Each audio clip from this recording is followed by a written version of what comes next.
Hola, ¿cómo están? Muy buenas noches. Bienvenidos a esta nueva actualización informativa. Más de 70 personas muertas y al menos 3.700 heridos. Eso fue lo que dejó una enorme explosión en Beirut, la capital del Líbano. Un incendio en el sector portuario habría provocado este enorme estallido, cuyos registros dieron la vuelta al mundo.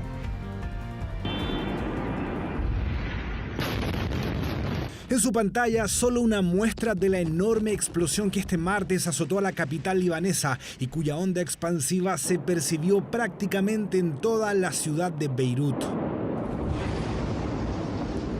A eso de las 7 de la tarde, un incendio en el sector portuario terminó convertido en un inmenso estallido que dejó muertos, heridos y una enorme destrucción que fue captada por centenares de personas desde sus terrazas e incluso arriba de los autos. La onda expansiva llegó hasta 10 kilómetros a la redonda, afectando incluso al aeropuerto, centros residenciales y turísticos como el famoso barrio de Hamra y la Plaza de la Estrella, puntos neurálgicos de la perla del Medio Oriente como llaman a Beirut. Estábamos en casa, escuchábamos lo que sonaba como fuegos artificiales. Pensábamos que era un contenedor en el puerto que estaba en llamas y no podían apagarlo. Unos segundos después estábamos todos volando por el aire. Escuchamos la primera explosión, fuimos a ver qué sucedió, no tuve tiempo, no me di cuenta de que habría una segunda explosión. Los vidrios estallaron frente a mí. Según las primeras informaciones oficiales, estallaron materiales explosivos de alto poder incautados en los últimos años. La hija y esposa del primer ministro libanés están entre los heridos. Lo que sucedió hoy no pasará sin rendición de cuentas. Los responsables pagarán el precio de este desastre. Esta es una promesa para todos los mártires y los heridos. Este es un compromiso nacional. Se anunciarán medidas sobre el depósito peligroso que existe desde 2014, desde hace 6 años. Esta imagen en cámara lenta da cuenta de la magnitud del estallido. Some of our great generals, and they just seemed to feel that this was not some kind of a manufacturing explosion type of event. This was seems to be, according to them, they would know better than I would, but they seem to think it was a attack. El estruendo dañó iglesias, interrumpió cultos religiosos e incluso afectó algunos matrimonios que a esa misma hora se oficiaban. Hasta ahora se cuentan más de 70 personas muertas y al menos 3.700 heridos.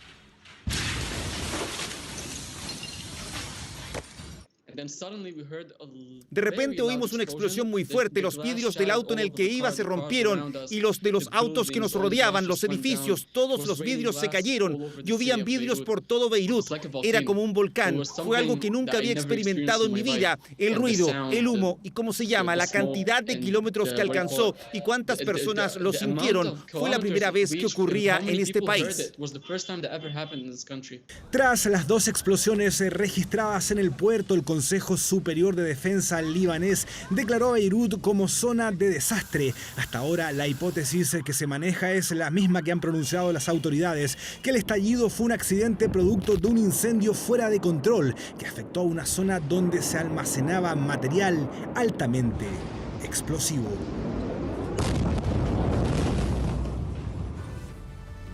Volvemos al país. Nuevos incidentes se produjeron en la Araucanía en medio de un clima de tensión. Manifestaciones antirracistas en distintos puntos de la región terminaron con comuneros y carabineros heridos.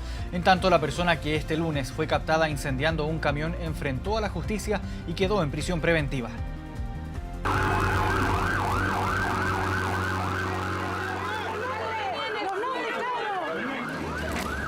Los piquetes de las nuevas fuerzas de control y orden público de Carabineros comenzaron a operar en cuanto se dio el primer paso en la calzada.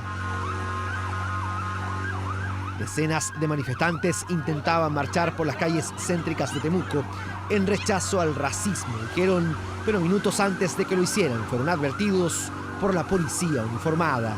Todas estas convocatorias, marchas, deben contar con la autorización.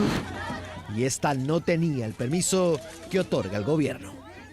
Lo que sucedió en Curacautín es condenable totalmente, irrechazable, repudiable, y en ese sentido hoy día es lo que queremos venir a manifestar acá, manifestar manifestarnos sobre el racismo. Se logró la detención de 11 personas que marchaban y que ocasionaban desórdenes en este inicio de marcha. En Lumaco la situación fue parecida. Decenas de comuneros se manifestaron en la calzada, generándose lo que ve en imágenes. Queremos denunciar el uso desproporcionado de la fuerza policial que se ejecutó en contra de nuestros lamien, que se encontraban en una manifestación pacífica. Movilizaciones que se dieron también en otras comunas en contra de lo sucedido el sábado en Curacautín, cuando decenas de civiles intentaron desalojar la alcaldía que se encontraba tomada por comuneros, los que ahora presentarán una querella. Hay varios videos que circulan en las redes sociales donde se puede ver una turba de civiles encapuchados, la mayoría de ellos, atacando a mujeres y hombres mapuche, quemando sus vehículos, realizando insultos racistas. El gobierno condena absoluta y completamente toda forma de violencia. Y dentro de esas formas de violencia está también la autotutela. Desde el gobierno también analizan posibles acciones legales por los últimos hechos acontecidos en la zona. Yo no fui a provocar absolutamente a nadie, fui a iniciar un trabajo de diálogo y a respaldar y a fortalecer la acción de la Policía de Carabineros y de la PDI, que están resguardando a las personas, que están resguardando y cuidando. Soy absolutamente antirracista. Para encontrar soluciones duraderas se necesita abordar las causas profundas de estas tensiones, entre ellas la discriminación estructural y los asuntos pendientes en el ámbito de derechos humanos de los pueblos indígenas. Diálogo que intentará establecer el gobierno a través de una mesa con exintendentes que ya tiene confirmados. Tengo la mejor y la mayor disposición para poder ayudar y ser un aporte en esta crisis que está viviendo la región de Araucanía. Creo que uno no se puede restar y nadie se puede restar a la conversación, al diálogo, porque en el fondo es la única herramienta que tenemos en democracia para resolver los problemas. La reunión se sostendría este viernes, eso mientras la persona que incendió un camión el lunes en Coyipulli en medio de manifestaciones y que fue grabado por las cámaras de seguridad enfrentó a la justicia quedando en prisión preventiva. Y en este mismo tema, el ministro del Interior estuvo en la Comisión de Seguridad del Senado tras ser citado a raíz de los hechos de violencia en la Araucanía. En la ocasión, Víctor Pérez aseguró que no solo hay un problema de seguridad pública, sino que también es un conflicto político arrastrado hace más de un siglo. A su vez, reconoció una deuda con los pueblos originarios y agregó que ningún actor social o político puede justificar los hechos ocurridos durante estos últimos días. En la instancia estuvieron presentes también el fiscal nacional Jorge Abbott y el general director de Carabineros Mario Rosas. La situación no es solo un problema de seguridad pública, sino que también es un conflicto político que se arrastra por más de un siglo. En tal sentido, hay una deuda con nuestros pueblos originarios y hay una deuda con una zona de nuestro país que manifiesta problemas socioeconómicos profundos. Sin embargo, también debo advertir que dicha situación no puede llevar a ningún actor político social a justificar la violencia que se vivió en la zona. Tenemos un número de personas, un número importante entre los años 2019 y 2020, ya personas condenadas y personas en prisión preventiva, que por lo demás, algunas de ellas son materia de los últimos acontecimientos. Ya tenemos 12 personas ya condenadas, ¿no es cierto?, y 21 personas en prisión preventiva solo ya en la Araucanía. En consecuencia, pareciera que el conflicto no tiene, ¿no es cierto?, que ver con el reproche penal. Cambiamos de tema. Avanza el proyecto que agiliza la retención del 10% por deudas alimenticias. Esto pese a que el gobierno desistió de la indicación que permite el retiro forzoso del dinero de padres deudores que no quieren sacar su 10%, pero deben hacerlo para saldar sus morosidades. Lo sacáis y te tiráis porque voy a llegar a tu casa. ¿Me estás amenazando? No me interesa a nadie a mí allá. No sé si reír o llorar. Así que no estoy ni ahí. Yo te aviso nomás. Ok, cuídate. Casi 2 semanas desde la promulgación del retiro del 10% y amenazas como esta se hacen más constantes. Usted sabe cómo yo soy de loco, ¿o no? Usted es mi hija, me ha visto pelear, no me importa nada. Ahora, si tu mamá me va a demandarme, yo se las voy a hacer corta. Así de corta, y no ustedes, sino que al hueón que tienen ahí en la casa. En Los Ángeles, un hombre amenazó a su hija de 14 años y acá en Santiago, al hijo de Virginia, le pasó algo parecido. En mi caso particular, mi hijo de 15 años recibió mensajes de WhatsApp de parte de su papá, preguntándole si él estaba involucrado en el robo que le estaban haciendo. Trataba de ladrones, de tu madre es una ladrona, tu madre me está robando. Padres deudores de la pensión alimenticia que ante la amenaza de la retención del dinero de los fondos muestran su lado más violento. Creo que vio mucho más vulnerable hablarlo con un niño y más ofensivo. Si ustedes tienen alguna evidencia de su amenaza, ya sea una grabación o un WhatsApp, guárdenlo, tráiganlo y nosotros las vamos a acompañar. Una discusión que este martes tuvo su foco en el Congreso. La Comisión de Constitución de la Cámara aprobó el proyecto que agilizará la retención de fondos por deudas de pensión alimenticia. Sin embargo, el gobierno desistió de la indicación que permitiría el retiro forzoso del dinero de los deudores que no quieren sacar su 10%, pero debían hacerlo para saldar sus morosidades. Lamentablemente el proyecto se aprobó sin eso, que a nuestro juicio es el corazón, debiese ser el corazón del proyecto. Nosotros vamos a continuar con nuestro proyecto, que es una reforma constitucional, que es perfectamente posible de aprobarla. El juez, a petición de parte de oficio, puede establecer medidas cautelares para asegurar, en ese caso, la obligación del deudor a que haga todo lo posible para pagar esa deuda. En virtud de esta norma, no sería necesario agregar una norma adicional.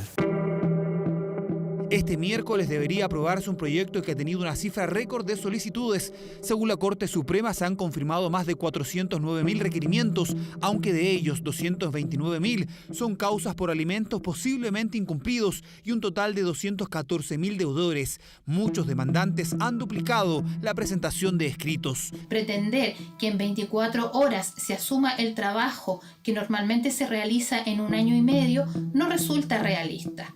Este proyecto de ley también nos preocupa en orden a que contiene algunas normativas que pudieran ser contrarias a su objetivo. En vez de agilizar, recargar el trabajo de tribunales de familia. Se debe forzar al retiro de los padres deudores sin la indicación del gobierno. Esta es una posibilidad que solo podría concretarse de avanzar en el Congreso una reforma constitucional. Mucha atención a lo siguiente, más de 900.000 personas ya han accedido a la solicitud del bono de 500.000 pesos, aunque quienes lo pidieron sin cumplir los requisitos deberán devolver ese dinero. Llevan más de 900.000 solicitudes aprobadas para el bono de 500.000 pesos, pero este no ha estado exento de problemas y dudas. Tendría que estar trabajando, ¿no?, para poder optar al beneficio, y eso es lo que no sé. Quienes califican a este bono podrán acceder los trabajadores dependientes que estén acogidos al seguro de cesantía, hayan pactado disminución de jornada o remuneraciones y quienes se encuentran cesantes. A ellos se suman los trabajadores independientes y empresarios individuales. No sé si califico por rentas, por horas extras que han bajado. Los requisitos monetarios son los siguientes. En el año 2019, la persona debe haber recibido en promedio ingresos entre 400.000 y 1,5 millones de pesos, que se hayan reducido al menos un 30%, mientras que quienes estén entre el 1,5 millones y los 2 millones de pesos podrán acceder, pero de manera decreciente. No es reembolsable, que no tiene que devolver. Es muy relevante decir que son ingresos que se pueden acreditar, por lo tanto son ingresos formales. Bono al que también podrán acceder quienes recibieron el ingreso familiar de emergencia, pero de manera proporcional. Es decir, si una familia de 4 personas recibió 400.000 pesos por el IFE, el bono será de 100.000 pesos. Proceso al que el sistema ha presentado problemas como caídas de página, acreditación de ingresos, el seguro de cesantía, temas tributarios y licencias. Sin embargo, el mayor problema ha sido para quienes fueron aceptados con el bono, tras quedar en el sistema con 0 ingresos en el mes de julio. Se trataría de al menos 200.000 personas que el propio Servicio de Impuestos Internos las contactará para verificar sus datos. Una persona que puso 0, pero la disminución de sus ingresos no era un 30% o más, entonces esa persona no le correspondía el bono. Y en esos casos, nosotros sí estamos construyendo un mecanismo para que estas personas puedan devolver el bono.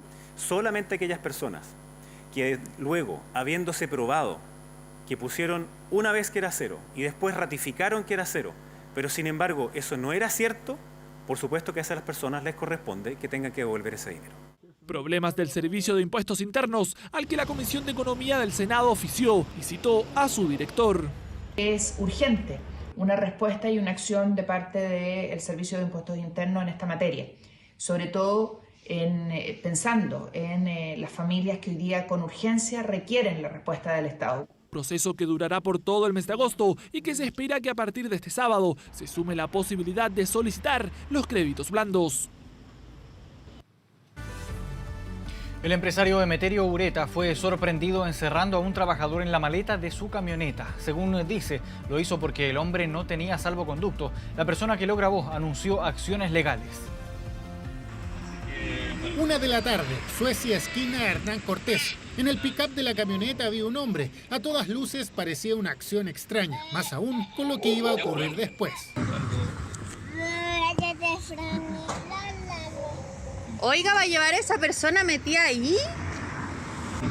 Se trataba del mediático empresario Emeterio Ureta. Él daba explicaciones mientras era increpado por alguien que lo grababa con recelo. Sí, pero no la puede llevar metida ahí, pues. ¿No puede llevarla metida ahí? Pero igual no la puede llevar metida en el portalón. Reconocía su actuar, pero ponía paños fríos al episodio con una particular respuesta. Sí, no puede hacer eso. Por eso, para que no pegarnos la cuestión. Es que igual no puede. Sí, o sea, como persona... Pidió perdón, pero no hubo caso. Ureta se fue igual con el hombre escondido en la parte trasera de la camioneta. Se trataría de un empleado de su empresa. Karime fue quien lo grabó. Mira, la justificación fue que no tenía salvoconducto y que necesitaba el trabajo a la persona, como casi que le estaba haciendo un favor. Entonces le dijimos en realidad que no podía llevarlo atrás, o sea, porque no lo llevaba adelante por último. Pero igual, no la puede llevar ahí, eso es contra todo derecho. Intentamos comunicarnos con Emeterio Ureta. No quiso usar su derecho a réplica, solo dijo que fue suficiente con las disculpas que le pidió a Karim. Porque nos parece que es una falta contra la dignidad de ese trabajador. La verdad es que no tiene nombre. Condenamos enérgicamente esta violación a los derechos fundamentales de ese trabajador. Si no existiesen las declaraciones de desconfinamiento que ha dado el gobierno, acciones como la de este desalmado empresario no serían posibles. Se entiende como una vulneración de derechos fundamentales, porque claramente se está violando en este caso la integridad física del trabajador al obligarlo a ir encerrado en una portamaleta.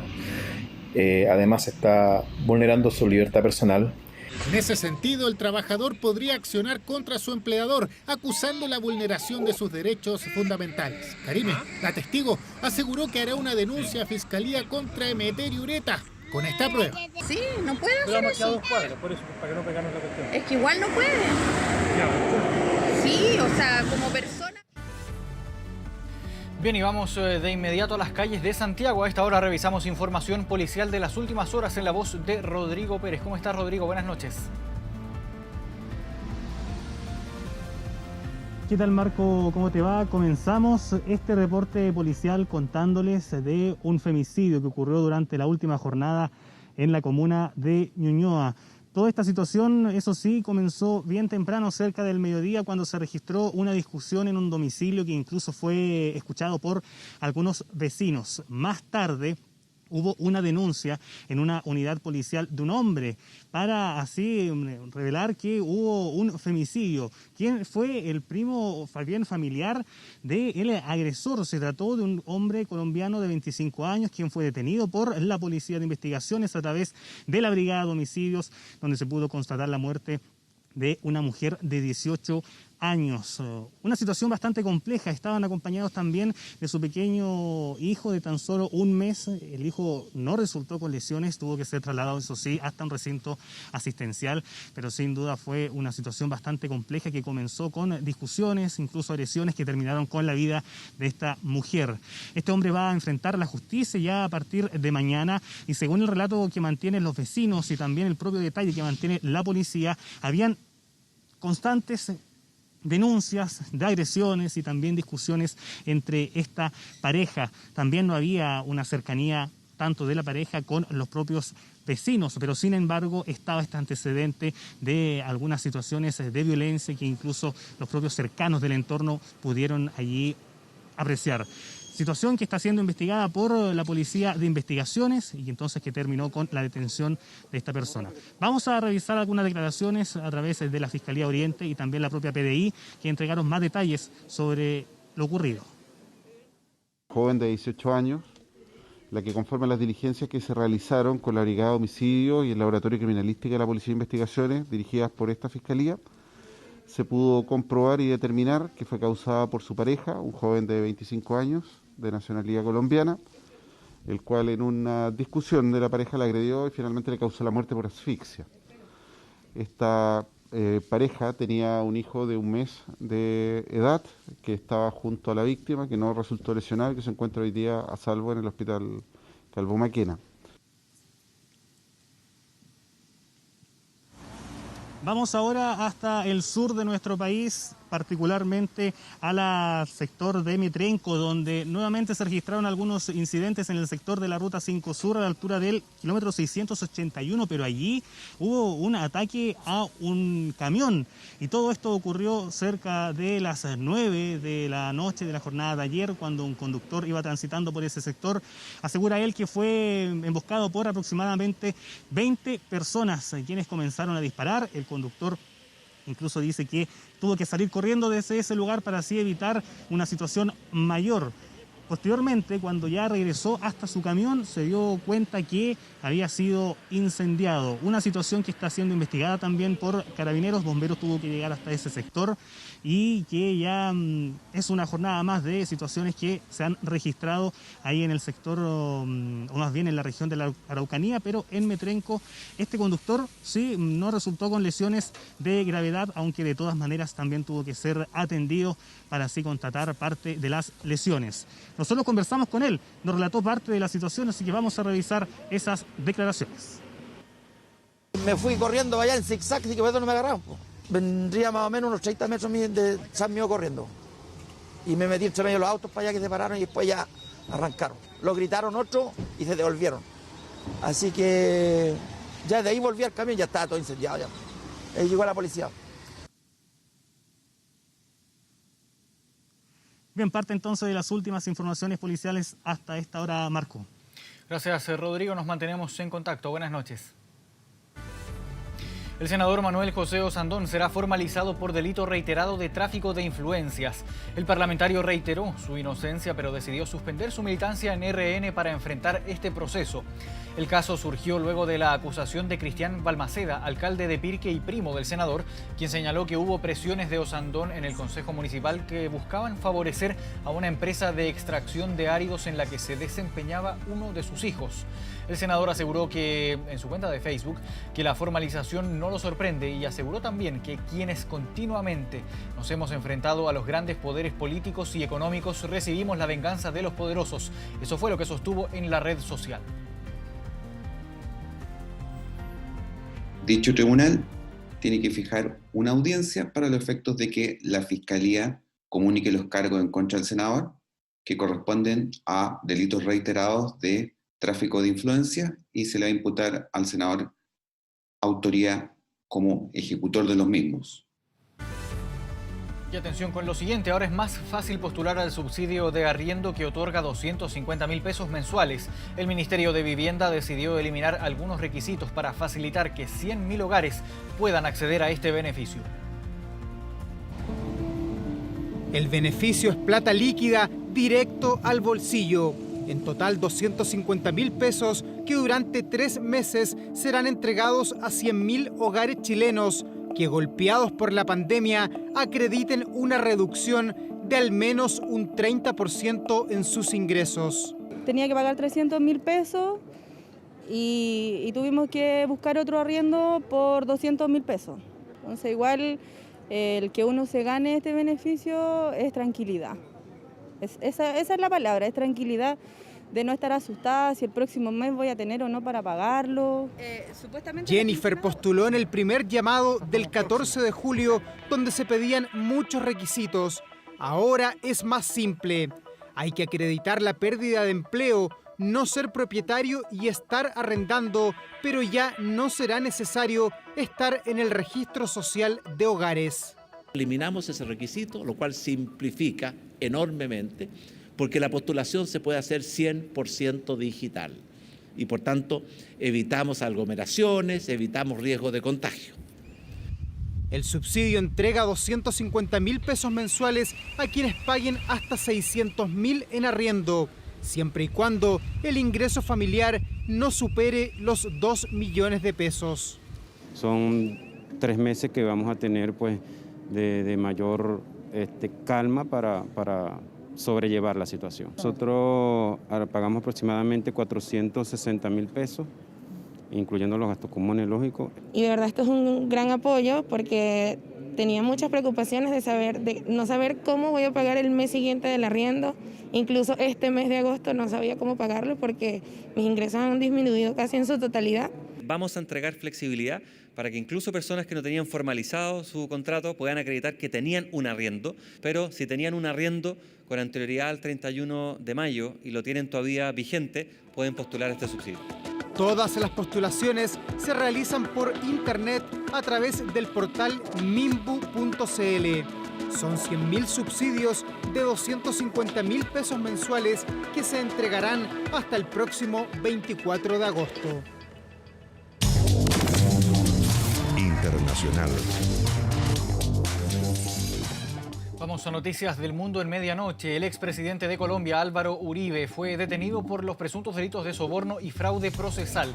La Corte Suprema ordenó el arresto domiciliario contra el actual senador por un caso que hay en su contra por supuesta manipulación de testigos. Los hechos se remontan a 2012, cuando Uribe presentó una denuncia judicial contra el senador Iván Cepeda del partido opositor Polo Democrático por un supuesto complot con falsos testigos a fin de involucrarlo en actividades de grupos paramilitares. La Corte Suprema se abstuvo de procesar a Cepeda y, por el contrario, pidió investigar a Uribe bajo sospecha de haber manipulado a testigos. El rey Juan Carlos de España habría elegido República Dominicana como su nuevo hogar lejos de los escándalos. Sin embargo, ese país negó dicha información. El antiguo monarca habría volado al Caribe luego de viajar por tierra hacia Portugal después de haber manifestado su intención de irse de su país a causa de los escándalos de corrupción que pesan en su contra por fraude a la hacienda pública y cuentas en paraísos fiscales. Sin embargo, representantes del Departamento de Migración del país caribeño aseguraron no tener información de que el ex monarca haya entrado al país.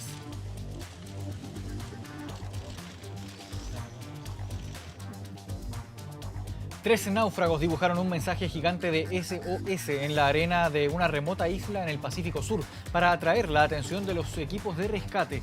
Los navegantes habían desaparecido hace 3 días luego de zarpar desde el atolón de Pulawat con destino a Pulap en la Micronesia. Su intención era viajar cerca de 43 kilómetros, pero su embarcación se quedó sin combustible y se desviaron de su curso. Finalmente tocaron tierra en una pequeña isla, las vemos ahí en pantalla, deshabitada, donde dibujaron esta señal de SOS. El pedido de auxilio fue avisado desde el aire por naves de rescate de Australia y Estados Unidos. Los 3 náufragos estaban en buenas condiciones y los evacuaron en un helicóptero hasta la base estadounidense en la isla de Guam.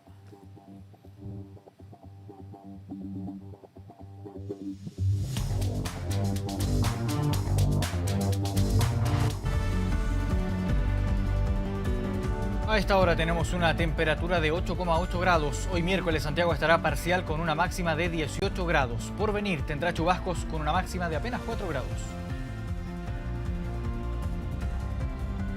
1 de la madrugada con 22 minutos. Muchas gracias por haberse informado junto a nosotros y seguimos como siempre en Canal 24 Horas. Muy buenas noches.